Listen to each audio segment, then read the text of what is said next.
Welcome to episode number 47 of the Cheesesteaks and Controllers podcast, presented by Fox PHL The Gambler, 102.5 FM, 1480 AM, and iHeartRadio. My name is Esports and Gaming Insider Jason Fanelli, and it's been a crazy week for the gaming world.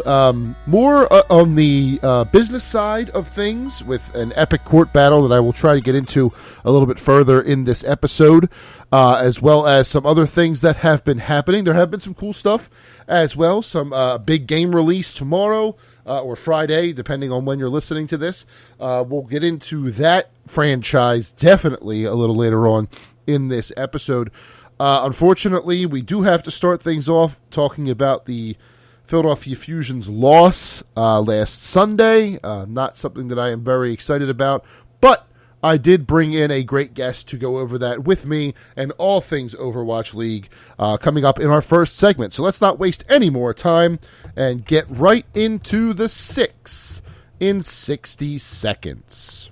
Your Philadelphia Fusion did lose to the Shanghai Dragons 3-2 in 6 maps in the May Melee knockout stage. The May Melee tournament happens in prime time Thursday through Saturday night. Call of Duty League announces that their first LAN event of 2021, the first one post-pandemic, will be the Stage 4 Major, currently scheduled for June 17th. Elsewhere, Cloud9 was crushed by defending world champion DWG Kia, formerly Danwon Gaming, in the first match of the League of Legends Mid-Season Invitational.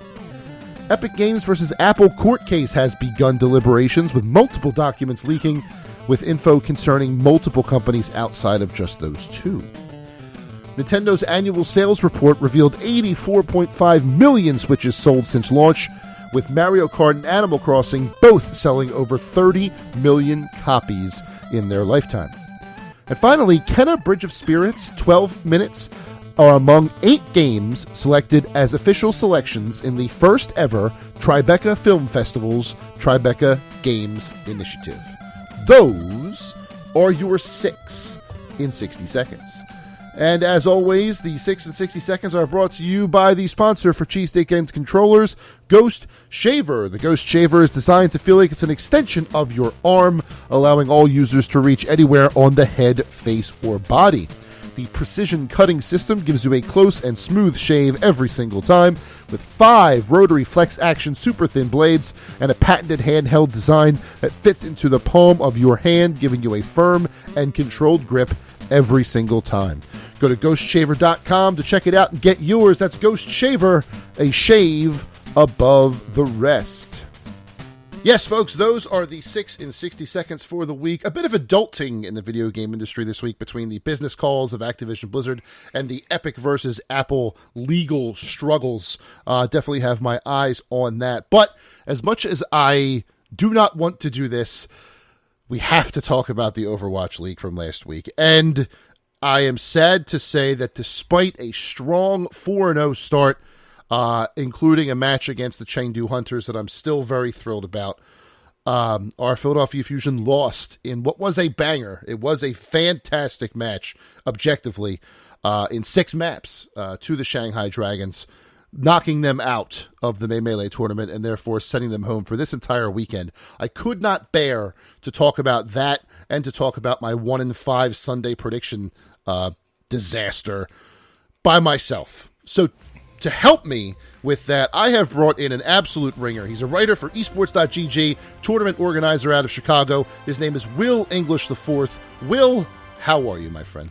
I am amazing. It is getting to be summertime shy in Chicago, and yes, I share with you the same concern that I had for all of the Overwatch League action that happened last week. If you were a fan of Overwatch League, as I am, that was a crazy, crazy weekend, and there was like nothing was left to chance. Everything was on the table. Like you if you were certain teams, you were thinking like, man, I have an easy way into the tournament, and I'm just faced with all of these challenges, and it was insane. It's just like nothing was set in stone at all. Nothing was set in stone at all. And what's weird was Friday and Saturday, it felt like it was just going through the paces. All the teams that were winning were supposed to win. We were just going to have, the top 4 teams that we expected to get to the Melee to get there, with Fusion and Chengdu on the eastern side, and then Houston and probably San Francisco on the western side. And then Sunday comes along and the actual knockouts start happening and the entire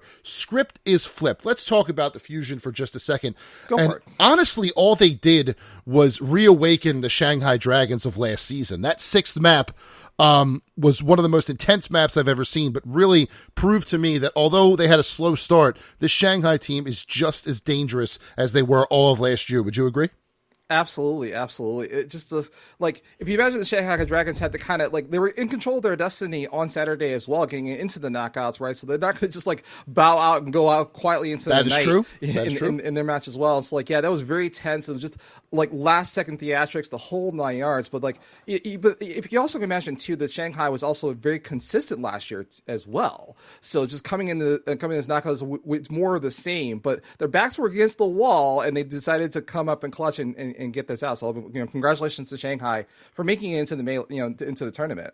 Yes, and I think besides that little result, really making me sad, Carpe played out of his mind in that one last map. He's just popping headshots like nobody's business. I really thought they were going to make the turnaround right there, but it just was not left to be. So let's talk about the other results from Sunday. We have Chengdu getting into the tournament over Seoul. I thought Seoul won that for a second there. I'm not sure why. So did I. I don't know what happened there in my head. But then Toronto losing 3-0 to Florida, which I had, but I don't think you did.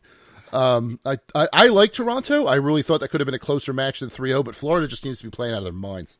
Yeah, so I had Toronto. So like I shared with you a tweet that I made. So just to be authentic, right? Sure, I had Toronto over Florida 3-2. That's what I was thinking was going to happen, and it just like went the other way. And I'm like, oh my goodness, because I was thinking that the Florida Mayhem were vulnerable, right? Like they played well, but just like a lot of their games are a little bit shaky. And so I'm thinking like, okay, this is the opportunity for Toronto to step up and just take this momentum into the tournament. But like, nope, they got knocked out. It went the other way, and then just like and then.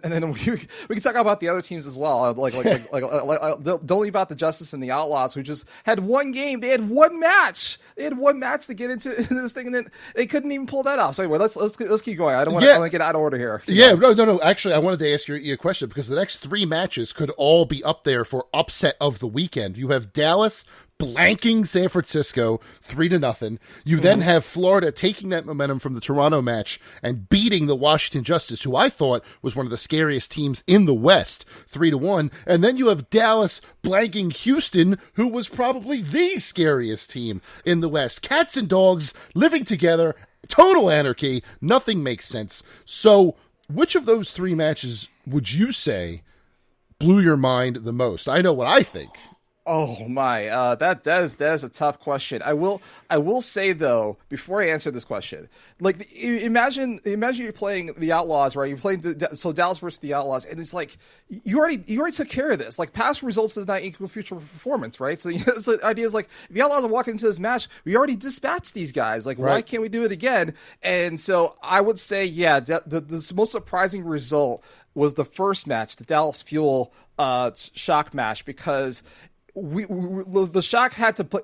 So imagine also the Shock had to play 2 games to get into this situation. They were 1-1 going into Saturday, and they had to win both games. That was win or go home. There was no other option. And then they went into Dallas, and were just like, well, that's cool.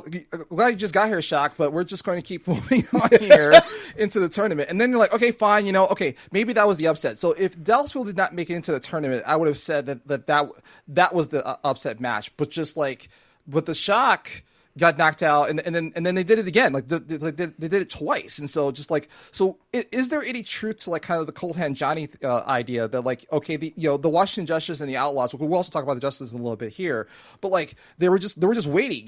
They had cold hands. They were just kind of waiting, and like these other two teams had to play their hearts out. They had to play their lights out to even get to where they got in the position in the tournament. And so there might be some theories about that. I'm not sure, but either way, yeah, Dallas Fuel definitely was the biggest surprise for me. The other stuff can rank up there, as you mentioned. It's just very tightly contested race. But just like I never thought I'd say, yeah, Dallas Fuel is in the May Melee tournament, and I'm like, and how they got there was even more surprising. I'm just like, how does this work?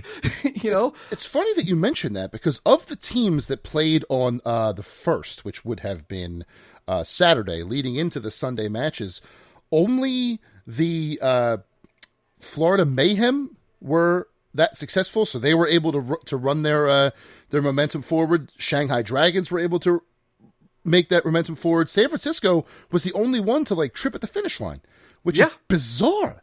Yeah.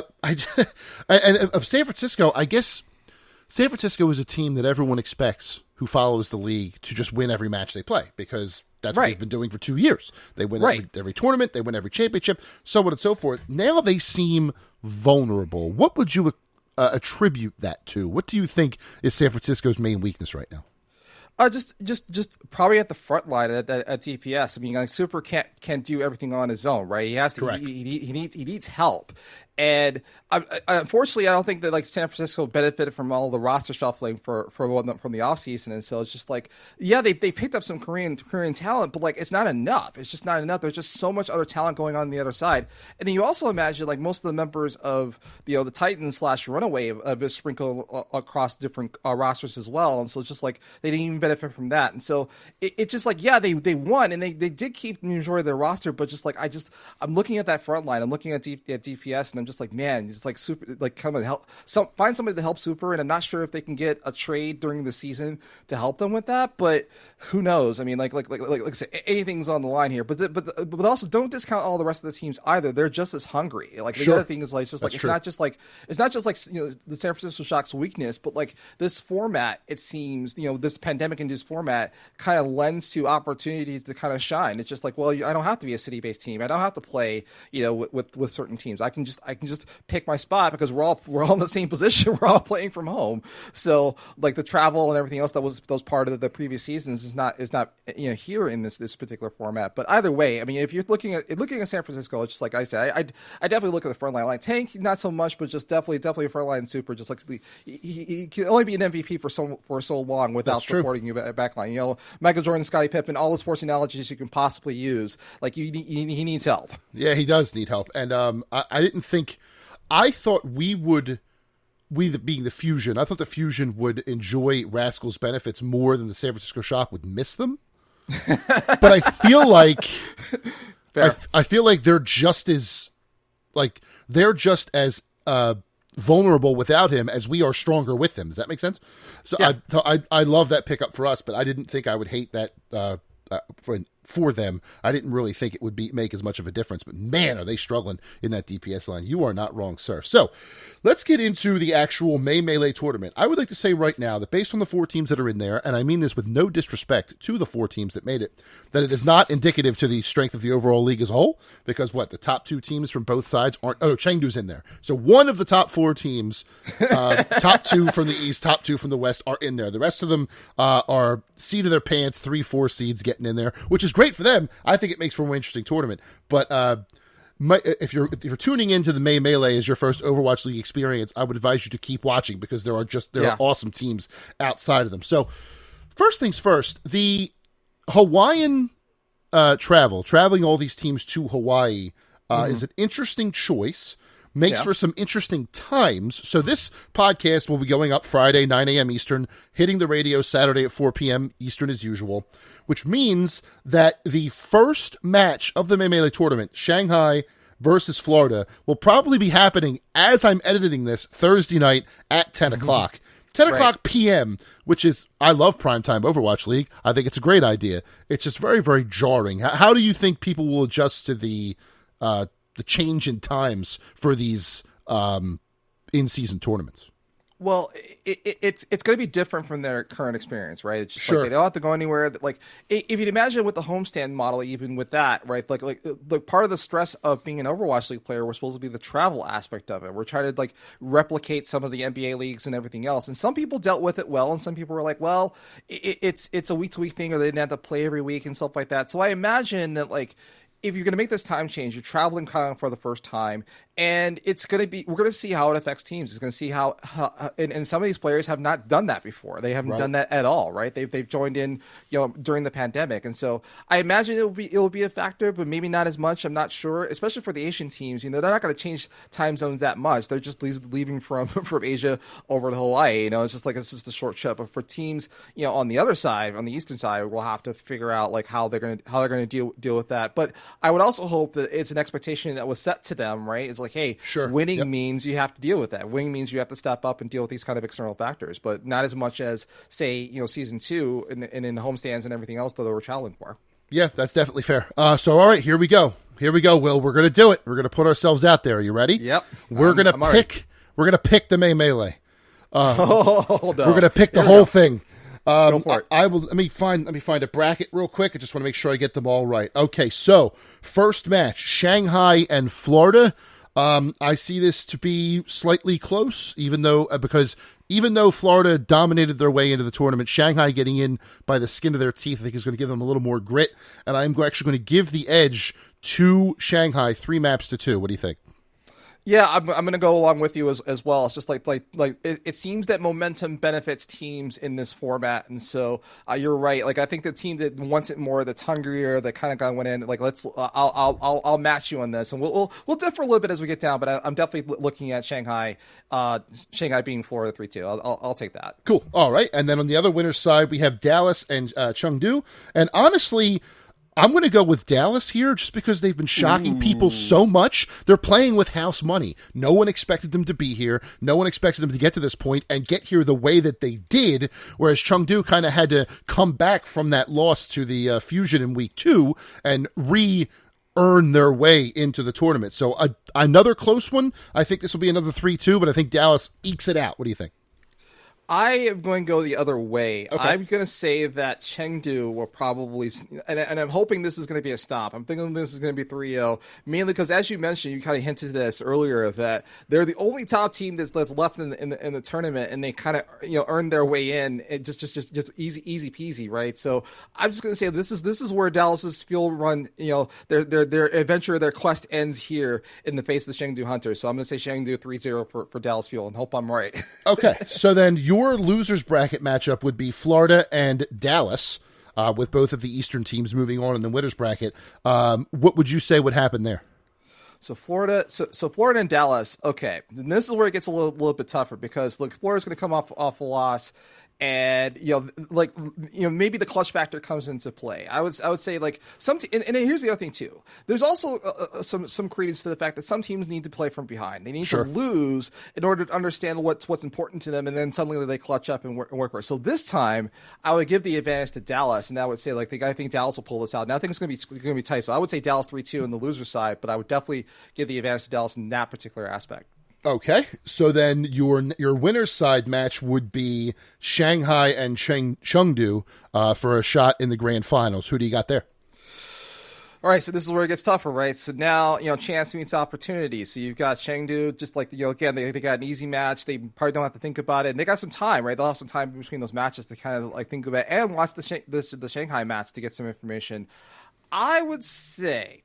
So I'm gonna gamble a little bit here. I think that Shanghai is gonna pull this out. I'm also gonna call that Shanghai's 3-2, but it's gonna be close. It's gonna be close, and if it goes 3-2 the other way, I won't feel bad. But I definitely would say Shanghai is gonna pull this out, and I'm just gonna believe in dragons, as it were. Okay, so then that makes a rematch in the losers bracket for a shot against Shanghai in the grand final. Dallas and Chengdu in your hypothetical. Who wins that? So I think Chengdu would win that. Okay, so they'll beat the Dallas Fuel again, and that'll create a rematch in the grand finals. Shanghai, Chengdu, Will English IV. Who is your Melee champion? I'm gonna say Shanghai. Okay. I'm gonna stick with Shanghai. Like I think they'll do it there. Like Chengdu is gonna be Dallas's monster. Their demon. You know, they're kind of like this is the top of the mountain and you can't get up. But like I think Shanghai has their number and will pull this out and they'll have the momentum to do so. So I'm gonna say Shanghai is gonna win this all and win it all. And it'll be an amazing story if it does, considering the pedigree of the Shanghai Dragons. Now, the only difference that you and I have in our brackets is that I have Dallas getting out of the first winner's bracket. You have Chengdu. Other than that, we are the same. I think that Shanghai gets in on the winner's side. I think that Dallas and Chengdu will rematch in the loser's bracket with Chengdu getting into the grand final that way. And then I am looking at Shanghai to beat Chengdu and take the May Melee tournament, because at the end of the day, they still have the MVP of the league. Fleta is still Fleta. Fleta is still meta, as they say. He does his thing. Void is scary for that team, and I think that they are the only team of the four who also have Grand Finals 2020 experience. So yeah. I feel like any added pressure that the other three teams would be feeling might not be felt by Shanghai, and they get the job done. So we are in agreement, just not in the same exact method, but we are in agreement. So with that, I will say thank you, Will, for dragging me through my fusion doldrums and getting me excited for the May Melee again. I am looking forward to a great weekend of Overwatch action, and then the rest of the season. I have a feeling this will not be your only venture into cheesesteaks and controllers, my friend. I think we'll be back talking Overwatch League throughout the season and beyond. But thank you so much for your time, and I hope that by Sunday night, we're both very confident in our abilities to call Overwatch League tournaments. Because after last Sunday, we were not. Yeah, absolutely. Thank you so much. I mean, anytime, man. Anytime. This has been fun. Awesome. That's Will English, everybody. Moving right along here in cheesesteaks and controllers, and it is time to talk about the courts. Epic Games, after last summer, decided to launch an all-out campaign against Apple for their App Store practices. And the court proceedings have finally started this week. On Monday, Epic versus Apple hearings began. And right out of the gate, it was a bit of a crazy show. So for the first part, anybody who was calling in was able to be heard over the court's PA system or whatever it is that they're using. So as you can imagine, that chat was that phone line was immediately filled with younger folks showing their pleasure or displeasure for Apple and their support of Fortnite. Most of them screaming free Fortnite if they weren't screaming obscenities. But then things started to get into a groove where they were supposed to be. However, one of the interesting side effects to get started in the conversation of this was the release of court documents and exhibits and pieces of evidence that are being submitted to the court as part of this deliberation that was containing some sensitive information that we didn't already know, to the point where a bunch of different third parties had to come in and ask for their records to be sealed lest they give away any secrets to the public. Sony was a big part of this. One of the biggest negative pieces of news, I would say, that came out from these documents so far was the brouhaha that occurred when Sony's approach on crossplay was revealed. Now, so crossplay, for those that don't know, is the ability for consoles to play against each other. It had been for a very long time that the Xbox ecosystem was just Xbox, the PlayStation ecosystem was just PlayStation, Nintendo's ecosystem was just, and so on and so forth. Crossplay technology, which is relatively new across consoles, PC and Xbox have been doing it for a while, but cross-console play is maybe 3-4 years old, perhaps 5, if I'm misremembering. PlayStation, Sony, by extension, was the last holdout on crossplay. For whatever reason, they did not want to do it. They were not interested in providing that service, but eventually they relented. And it turns out that they relented because they stood to gain a ton of money in the process. So their approach to crossplay was that they would allow games to do it. However, if a percentage of the player base, so all the players that are playing the game, if a percentage of that player base fell below a certain milestone of PlayStation users, or if the revenue share from PlayStation fell below a certain margin, which meant of all the money that was made through the crossplay game, a certain percentage had to be made from PlayStation platforms, Sony would charge them a fee, an extra fee with some equation that they came up with that they thought was fair, to use crossplay services. That's why for a long time it was just Xbox and PC, or Xbox and Switch and PC, and PlayStation was out of it. So for an example, say when Fortnite went crossplay, I believe the percentages were 95%. Or 65% or something like that. So if 65%, that's what it was, of the player base was not coming from PlayStation. So if 2/3 of the players were coming from PlayStation, they were fine. But as soon as they weren't, they were being charged a fee. And the revenue share, I think, was 85%. Had to be from PlayStation. Just ridiculous numbers that make no sense and are counterproductive to the entire idea of crossplay. But Sony was doing it, and they were getting away with it, but not anymore. Those documents were submitted as part of public record.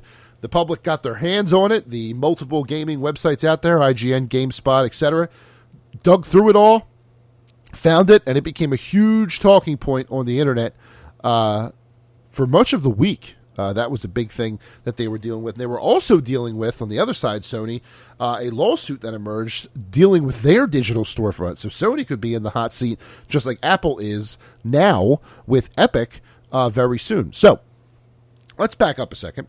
For anyone who doesn't know what Epic versus Apple is all about. So back in, I believe it was June or July, it was definitely the summertime, Epic had started a promotion where if you buy the online currency for Fortnite, known as V-Bucks, V as in Victor, Bucks, directly from their storefront. So epicgames.com or the Epic Games store client on your PC or whatever, mobile, if you bought them directly from Epic Games, you could receive a discount. It was not a substantial discount. I think it was like 25% off all V-Bucks or something like that. Nothing too crazy, but they could not offer those discounts on iOS and Android. And the reason Epic cited, was because both of those platforms took a hefty cut of every sale that Epic made on their wares, somewhere in the ballpark of 30%. So if they sold $10 worth of V-Bucks through the iOS store, Apple was keeping $3 of those dollars. A pretty decent hit, one that doesn't really affect a company as large as Epic as much as it would affect a smaller indie guy. But Epic, under the mantle of the small indie guy, or thinking of the small indie guy, decided to try this discount. However, Apple, and Google, for that matter, Google Play, realizing that this is a violation of their terms of service, booted Fortnite off of their stores. So you can no longer get Fortnite in the iOS store, even today. Epic responded with a massive lawsuit filed the next morning, one that easily had a whiff of "we were planning this all along," and released this dystopian trailer that was a parody of Apple's famous 1984 ad from the mid-'80s, this one called 1980 Fortnite, lambasting the company for their App Store practices, for the 30% cut, for all this stuff. Excuse me. And Apple was like, all right, we'll see you in court. And here we are now. They're still deliberating. We're not exactly sure what is going to happen here. The implications of this could be humongous. If Epic comes through as the winner here, and it's decided by this judge that Apple can no longer take a 30% cut or no longer practice the App Store practices that Epic has sued against in this antitrust suit, it could fundamentally change the entire way we buy games digitally online. Because you figure every storefront is getting a cut, right? most of them are getting this 30% cut. So if the judge deems that what Apple is doing to gain more revenue, what they call the walled garden, in that if you're paying for an app up front, if it's a $2.99 app, let's say, and then you download the app and there are also purchases inside the app, Apple is collecting on the purchase of the app itself and the purchase inside the app. So say you buy an app for $2.99, $3, and there's downloadable content on there for $1 that you want. Apple gets 30% of $3, 90 cents of the initial app sale, and then 30 cents on the $1 DLC you bought. So of a $4 sale, Apple's getting $1.20. They call it the walled garden, as I understand it. I could be a little off on that. But Epic is trying to remove that. They're trying to basically make it so that the iOS store, the App Store that we know, would no longer be the only App Store on the iPhone, which sounds silly, but PC has done it for years. Steam is the big one, sure, but you can buy software for PC on websites like Good Old Games. You can buy them from the individual developers, whether it's EA Origin or the Bethesda.net client or Battle.net for Activision Blizzard. Fanatical is another website that's out there. You could even get into the little, lesser reputable ones, like the ones that sell keys and stuff like that. The ones that seem shady but probably aren't, if you know what I'm saying. So Epic is just trying to create that sort of open, wild, wild west market for the iPhone. And Apple, obviously, who would stand to lose a ton of money if that decision were to go that way, is fighting them and fighting them hard. And if you go and follow some of the Twitter threads, first of all, shout out to every single reporter on the gaming beat that is covering this trial. I tried to listen along to the live audio of the courtroom that Jeff Keighley has been broadcasting on the Game Awards YouTube page. I have tried to read through transcripts. I have tried to listen to some of the exhibit or read some of the exhibits and listen to what they're saying, but I just cannot do it. My eyes cross every single time I see it. It's fascinating to me, and I want to be able to follow it.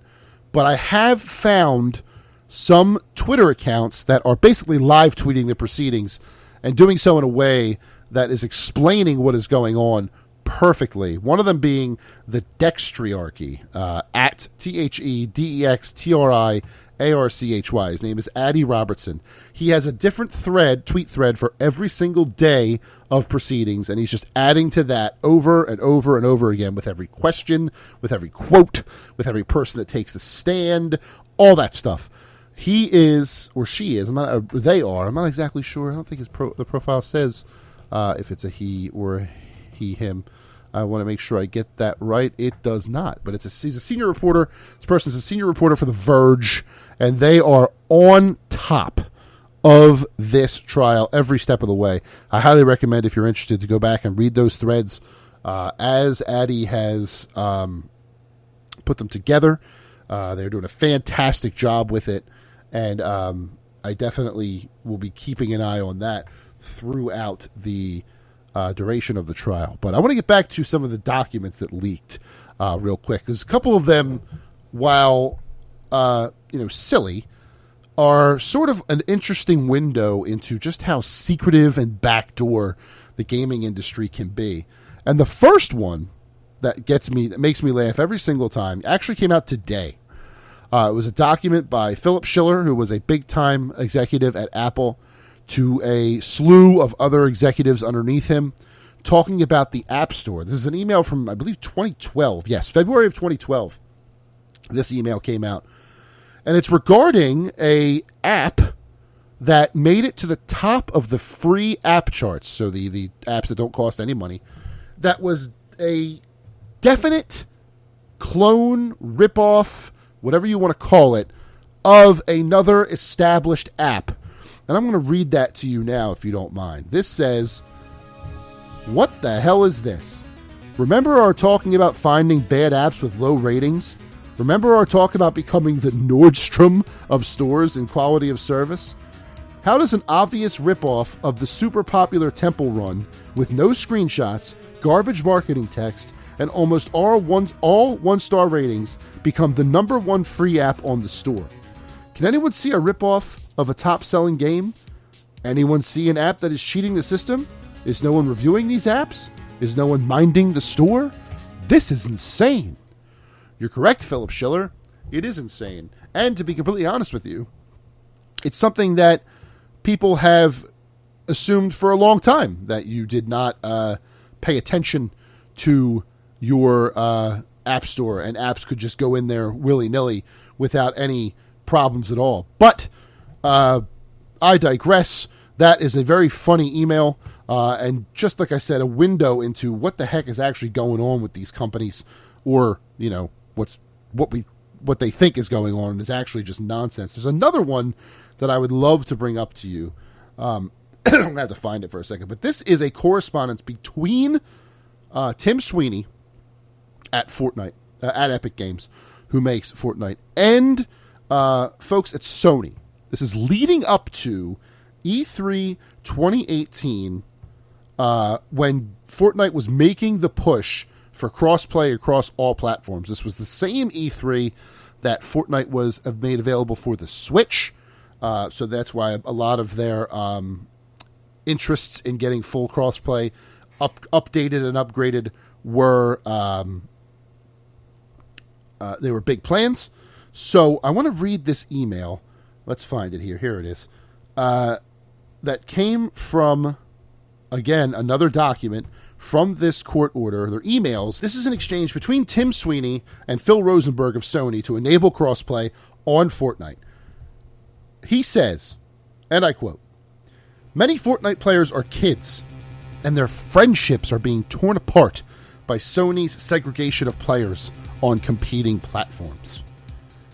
He went on to argue that Sony's approach could violate European law, and the company was, quote, "prepared to pursue this course with all available resources wherever it leads us and for how long." Now, he sent this email on June the 1st. With E3 2 weeks away, he talks about how he wanted E3 to be a definitive moment for Fortnite, talking about Esports, which eventually became the Fortnite World Cup, the Switch port that I've mentioned about. And they were going to announce cross-purchase and cross-play across every platform against Sony, or except Sony, but those details could be changed. And the two of them go back and forth pretty amicably, considering how strong Tim Sweeney came at them. And it for nothing else, it's a fascinating look at how the executives of these game companies tend to talk to each other. All in all, in summary, this court case continues to be fascinating every single day.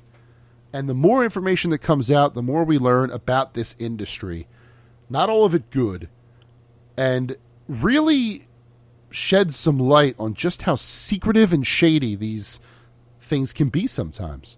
So think about it next time you're playing Fortnite, especially when this court case is over, and whatever the fallout may be.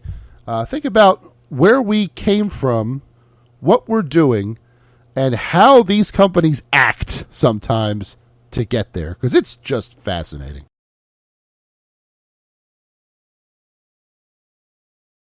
Finally, tonight, we are going to talk about Resident Evil. Yes, Resident Evil 8 Village launches Friday, May the 7th. So if you are listening to this podcast when it drops, you can now purchase Resident Evil 8 Village on your console of choice. Reviewed very, very well. I believe the last score I looked at was 86 average on OpenCritic across 30 different critics. So people are really, really digging this new version of Resident Evil. I was lucky enough to see a lot of the big scenes in the game because some people were able to live stream themselves playing the game a day early. So full walkthroughs and boss fights and stuff like that have already gone up, and I have looked at some of them. I would be lying if I said that my curiosity did not get the best of me. And honestly, all it makes me do is want to play more. It just makes me want to get into it more. It wants me to dig in more, to read all the hidden documents that are around and all the lore and everything else, because that's the part that fascinates me. is all this little story beats and story things that we can find tucked away in these games. There are already a couple of references based on what I watched that I was like, oh, I know what that's from. Oh, I know what that's from. But and there's always, the big tall vampire lady, Lady Dimitris, or however you say it, who's ready to come and slash you up. But that's not what I want to talk about here. Game isn't even out yet. I don't want to spoil anything, so we're not going to get into the nitty-gritty there. But we are going to get into the history of Resident Evil. Yes, this franchise, if you would believe it, started all the way back in 1996. And I thought it would be a good exercise tonight to go through every single one of the games from the beginning to now in chronological release order, not in chronological game world order, because that gets all jumbled up. But I want to talk about everything that's come out in the series so far and run through some of my favorite games in the series as we go on. So the first one, obviously, 1996, the original Resident Evil. Play as Jill or Chris in the mansion, a mansion full of zombies, and try and make your way out as best you can. A classic, started the entire series off. One of the landmark games in survival horror franchise on the original PlayStation, has been ported and remade numerous times, one of which we'll talk about in a little bit, but is absolute classic and one of the best games ever made, particularly by Capcom. Only to be bested in 1998 by Resident Evil 2, which really put this franchise on the map forever. Resident Evil 1 laid the groundwork. Resident Evil 2 cemented it as a all-time gaming franchise, one that would be beloved by people for the rest of time. Leon and Claire running through a zombie-ravaged raccoon city, dealing with the Birkin family and all those giant monsters that they've created. Just a really, really cool experience, a really scary experience, one that I had to watch another person play. I could never do it myself. Again, my horror chops are not that great. I am a bit of a wuss. But, man, I love these Resident Evil games, so I was happy to watch other folks play. My best friend, Matt, on a flight to LA for E3, I want to say 2011 or 2012, he was using my Vita or PSP. And I had preloaded it with Resident Evil 2, the PS1 port, because I knew he might be playing it. By the time we landed in LA, he had beaten it. He was done. Makes me laugh. He knew that game like the back of his hand. And it's a classic. So if you can find a way to play the original RE2, go do that. If you're not, already playing Resident Evil Village. And the next year, Resident Evil 3 Nemesis added the threat of a giant bioweapon with a rocket launcher always up your butt, trying to kill you throughout the entirety of that game. The storyline, it ran concurrently with Resident Evil 2, but you played as Jill Valentine as opposed to Claire or Leon. You went back to Jill, who you played as the first game. Did a lot of good things for the series. Wasn't quite the revolution that Resident Evil 2 was. Adding Nemesis was cool, but it was also a bit of a limiting game because you weren't able to really explore. You can only explore so much without having to worry about Nemesis bursting into the door. Now that itself was very cool, but not quite as revolutionary as the second game. Diverted off the path for a little bit in the year 2000 with Code Veronica. I have a soft spot for Code Veronica on the Dreamcast. So it was a very good Resident Evil game, kind of considered a black sheep or a cult hit as opposed to the rest of the franchise, and I get that, but it's still a very, very solid game. Still using those tank controls, which I love so much. Resident Evil Gaiden on the Game Boy Color. Honestly, I don't know even what's going on there, but I wanted to mention it as it did come out. The Resident Evil game came out in 2001 for the Game Boy Color. And then we get into a mini renaissance for the Resident Evil series with the Resident Evil remake on the GameCube. Took the first Resident Evil game that had come out 6 years prior and completely revolutionized it for the GameCube. The biggest change of which being the Crimson Head zombies, if you ask me, where the regular zombies turned into berserk zombies and could only be killed by fire. Also, the Lisa Trevor storyline, adding a little bit of lore to the original story of Resident Evil, adding more groundwork foundation to the overall story, was a great choice as well. That's a classic, that remake of Resident Evil, and you can still get that on PS4, I believe, if you haven't tried that out yourself. That same year, Resident Evil 0, a prequel to the first Resident Evil, starring Rebecca Chambers, and I believe his name is Billy, the criminal that she worked with. This had a weird dynamic where you played as both characters at the same time. and you solved puzzles using both of them. If one of them was being attacked, you would see danger flashing, and you'd have to switch back to the other one. Didn't quite work the way they wanted it to. Still a lot of fun. Still a good Resident Evil game, but like not quite up to snuff, A, with the original games, and B, with the remake earlier in the year. Then you had Resident Evil The Missions for mobile phones that use Java. I had never even heard of that before researching this, so we'll move on to... This is a set of games that I remember playing in college and not even being able to get through the first instance, and that's Resident Evil Outbreak and Outbreak number 2. Outbreak came out in 2003. File 2 came out in 2004. And I remember this clear as day. We thought, oh, this is really cool. It's a new Resident Evil game. Let's check it out. It's different than anything we've ever played before. We put it in our systems. We pick our characters. And we're in this bar. And we're trying to get out. We're going to all the different levels. We can't figure out what's going on. And eventually time runs out and we're dead. We have no idea how it happened. So then we try it again. We figure it out a little bit more. And then it happens again. It happened like 5 or 6 times. We were finally like, what is going on with this game? Are we missing something? Is there something blatantly obvious that we're not seeing? We scoured every bit of that place and couldn't figure it out. So I would love to go back and give Outbreak another shot. I don't know that I have to, but I feel like that's a game that conquered me and that sticks in my craw ever since. But Resident Evil, the franchise, more than made up for it 2 years later in 2005 with Resident Evil 4. For my money, the best Resident Evil game that ever came out. I absolutely adore Resident Evil 4, but the PlayStation 2 and the Wii version that added the excellent motion controls, one of the best use of motion controls on the Wii.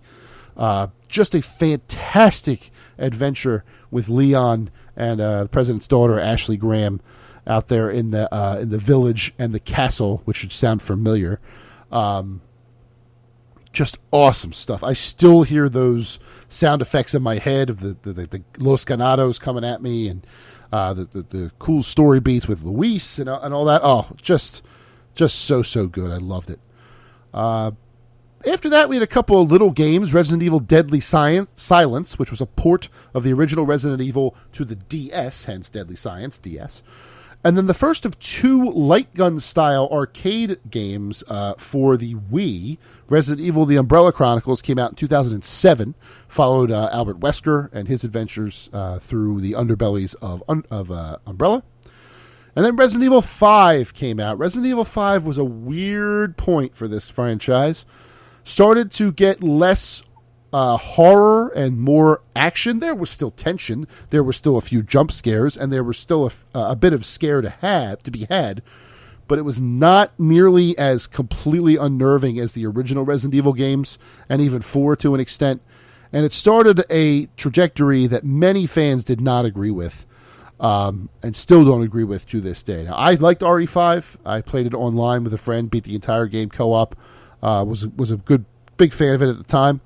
But time has not done it any favors either, let's say, as far as the rest of the series is concerned, especially when you consider the current trajectory, which we'll get to. 2009 was the second of the 2 Wii light gun games. That was the Dark Side Chronicles, just continued the story from Umbrella Chronicles 2 years earlier. Resident Evil The Mercenaries 3D took the action-based Mercenaries game mode and put it on the 3DS. Nothing other than Mercenaries mode was in this game. There was no extra lore. There was nothing like that for Resident Evil. Didn't really add anything to the story there. And then we had Resident Evil Revelations, which was a new take on the old-school Resident Evil 4 survival horror over-the-shoulder stuff. Went back to that for a little while on a big derelict ship. That was a cool, interesting game. Operation Raccoon City, I'm still not sure what that was supposed to be, so we'll move on there. And then we have, in 2012, Resident Evil 6. Probably the lowest point in the entire franchise to this date, I would say. Not that other games in the series are... Not that every other game in the series is better, and Resident Evil 6 certainly holds its own.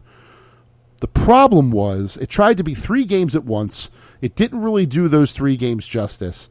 And when it comes to the core Resident Evil games, it is widely considered to be the worst. It's a shame. I like when companies experiment, especially with their established franchises, so I don't really mind them going for something different, but it just did not work the way that they wanted to. So Resident Evil 6 is that low point in the franchise. Follow that up. In fact, we didn't have a follow-up to Resident Evil in any capacity until 2015 with Resident Evil Revelations 2. Resident Evil took a 3-year hiatus due to Resident Evil 6 being such a disappointment. Coming out with Revelations 2, and then Umbrella Corps, which again we are not going to talk about because I have no idea what that actually is. And then, once again, Resident Evil finds its glory in Resident Evil Biohazard in January of 2017. I remember being at E3 2016 and hearing Go Tell Aunt Rhody as that trailer played and being completely amazed when the number 7 appeared in the word Resident Evil and blew us away. That game is an absolute nightmare to play, especially in VR, which it has VR support on PlayStation VR. Going through the Louisiana marshes and the Baker House and everything in there, just completely unnerving, but an awesome new direction for the franchise. Going first person for the first time really put Resident Evil back on the upward trajectory, if you ask me. Buffered that with a bunch of DLC that came out after it. And then in 2019, 2 years later, we had the remake of Resident Evil 2, which was considered by many to be the best game to come out in 2019. Just completely changed Resident Evil 2 from the ground up. Completely revolutionized it. The game looks gorgeous for being such a horror game. The story is just as good. Mr. X following you throughout the police station the entire time was an absolute renaissance in horror gaming. Whenever you heard him stomping around, you had to get out of what you were doing or else he would kill you. Just so awesome. Resident Evil 3 Nemesis was also remade in 2020. Just like its counterpart, Resident Evil 2, the original. Not quite as revolutionary as Resident Evil 2's remake was. Nemesis was cool, but not quite as interesting as Mr. X. Really underwhelmed in that regard, did Nemesis in the remake. Still good. Still a lot of fun. Sean Brace played it himself, so you can ask him. He finished the game from top to bottom. But that one was the final game before tomorrow, Resident Evil Village, Resident Evil 8. So that right there is the entire history of Resident Evil, not including crossover games like when Jill and Chris were in Marvel vs. Capcom 3 and Wesker as well. God Hand had some sort of Resident Evil reference in it too. Just not stuff like that. This is the core Resident Evil franchise plus the spin-offs with the name Resident Evil on the cover. One of the pioneering survival horror franchises in video games. Really can't go wrong with a lot of these games. Some aren't as good as others. I'm looking at you, Resident Evil 6. I'm sorry. But the more recent games, Resident Evil 2 Remake, 3 Remake, Biohazard, Resident Evil 7 Biohazard, and now Village will definitely give you some of that excellent survival horror gameplay that the series is known for. So if you're interested, pick up Resident Evil 8, go out and give it a shot, see what you think. And mind the tall vampire lady, because she's coming for you, whether the internet wants to love her or not. And with that, that is episode 47 of the Cheesesteaks and Controllers podcast, presented by Fox PHL The Gambler, 102.5 FM, 1480 AM, and iHeartRadio. I am Jason Fanelli, and I am the esports and gaming insider for Fox PHL The Gambler. Thank you very much for listening to our humble show here. I really, really enjoy bringing it out to you and talking about all things gaming and esports, and I hope that you enjoy what you are hearing from me and that you've learned something in the process. Look for some of my work coming to GameSpot in the next couple of days. I have another couple previews coming to MMORPG, including a big review of a game that I've been excited about for a while. Looking forward to that. In the meantime, that is the end of episode number 47. I hope you all have a great week, and I will talk to you for episode number 48 on the other side, 2 away from episode 50. I can smell it. Thank you so much for listening. Have a great week. Goodbye.